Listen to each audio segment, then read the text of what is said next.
各位 Life News 嘅讀者，大家好，我係李珊珊。想知道健康小貼士，記得睇我條片啊！萬一啦，如果你遇到一啲壓力啦，或者一啲創傷，或者一啲生離死別嘅事情，有情緒係好正常嘅。不過，如果你發現呢一種悲傷或者呢種情緒令到你沉溺咗喺裏邊，好似喺個沼澤裏邊上唔翻嚟，跟住仲要可能呢種感覺維持咗3個星期或以上咧，就值得你好好去正視啦。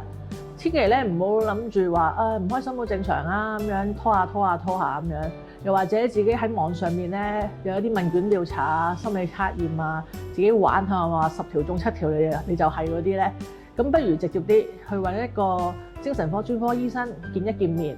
佢哋嘅專業嚟嘅，佢可以判斷到你嘅情況去到咩地步。總言之，病向淺中醫，唔好好似我呢個教訓嚟嘅，自己嗰時可能唔識啦，冇呢方面嘅認知啦，又覺得壓抑係一件好事啦咁樣。咁所有嘅睇緊嘅觀眾啊朋友，記住啦，如果你自己或者身邊人有咁嘅情況，值得你哋去行動，唔好等。